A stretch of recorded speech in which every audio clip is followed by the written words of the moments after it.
The neon sign flickered above the cheap motel entrance, casting a dull red glow on the wet pavement. Alex "Tick" Romero pulled his hood lower, hiding his face from the security camera perched near the reception desk. He had chosen this place for a reason. It didn't ask questions. And right now, questions were the last thing he needed. Tick was a dead man walking. He knew it the second he transferred $200 million out of the wrong account.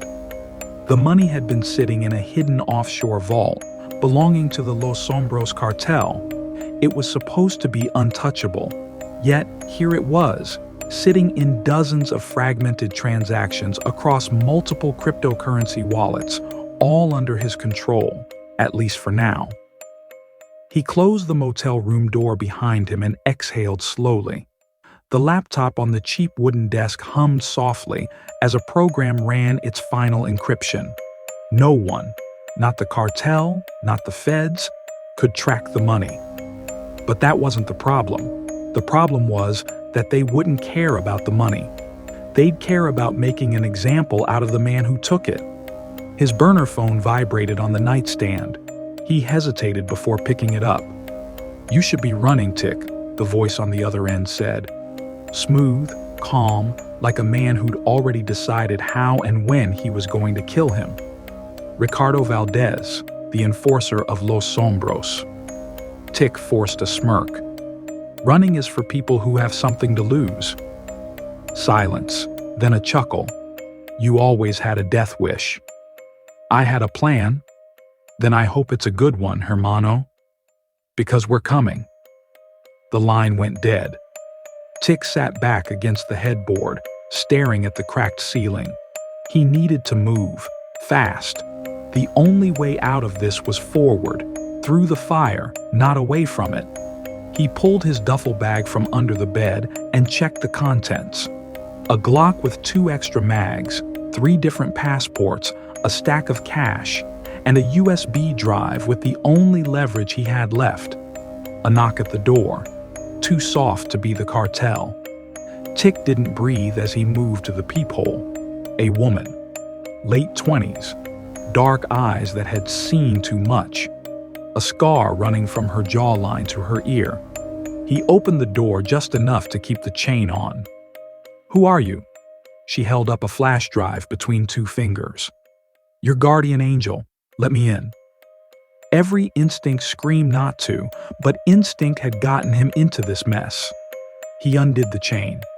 The woman stepped inside, locking the door behind her. "Tick Romero," she said, looking around the room. "You sure picked a shitty place to die." He folded his arms. "Who the hell are you?" She tossed the flash drive onto the bed. "Someone who wants to see Valdez burn."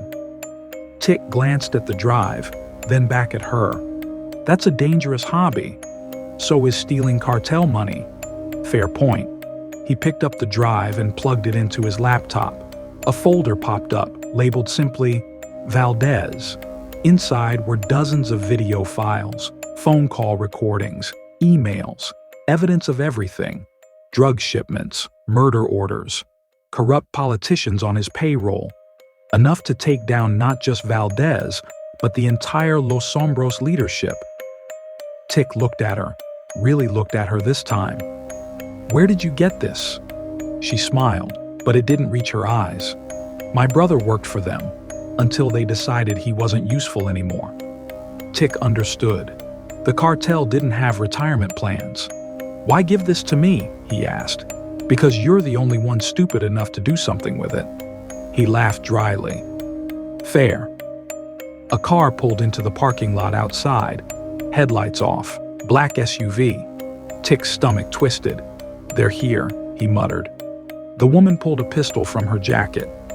"Then let's not keep them waiting." Tick grinned. Maybe he wasn't a dead man walking after all. Maybe he was just getting started. Bullets shattered the motel window before Tick could react. Glass exploded across the room as he threw himself to the ground, grabbing his Glock from the duffel. The woman, whoever she was already moving, flipping the motel table onto its side for cover. Another shot blasted through the cheap drywall, missing them by inches. "Who the hell are you?" Tick shouted as he slammed a fresh mag into his gun. She returned fire, 2 sharp shots through the broken window. A body hit the ground outside. "Call me Vega. Now shut up and shoot." More bullets rained into the room. Tick fired blindly through the wall, scrambling for the laptop. He yanked out the flash drive, shoving it into his pocket before another shot tore through the screen, sending sparks flying. "Time to go," Vega said, kicking open the bathroom window.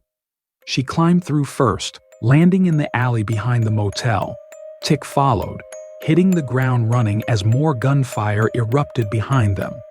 The SUV's engine roared to life. Tick and Vega sprinted through the alley, dodging trash cans and abandoned crates. The exit was just ahead, a chain-link fence with a rusted-out hole near the bottom. "Go!" Vega shouted. Tick dove through first, rolling onto the pavement. Vega followed just as a bullet grazed her shoulder. She barely flinched. They ran. The SUV screeched around the corner behind them, headlights cutting through the darkness.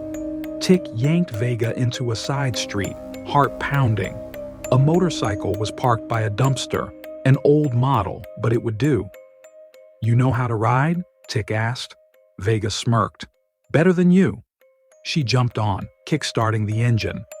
Tick climbed behind her just as the SUV turned the corner, accelerating toward them. "Hold on," Vega said. The bike roared to life. They shot forward, tires screeching against the pavement. The SUV gave chase, gaining speed. Tick twisted around, firing a few wild shots at the windshield. One hit the driver. The SUV swerved, slamming into a fire hydrant as water exploded into the air. They didn't slow down. Tick's pulse was a drumbeat in his ears. He gripped the flash drive in his pocket. The evidence was still intact. They weren't running anymore. They were coming for Valdez. A week later, Valdez sat in his heavily guarded penthouse, sipping whiskey. His security detail was doubled, yet he still felt uneasy. Something was wrong. Then his phone buzzed. A message. No name, just an attachment. He opened it. A video of his own men, corrupt cops, politicians, being arrested. Then the final shot. Vega and Tick boarding a private jet. Valdez slammed his glass against the wall. He had lost. Somewhere, miles away, Tick and Vega raised their glasses in celebration. The game was over, and they had won.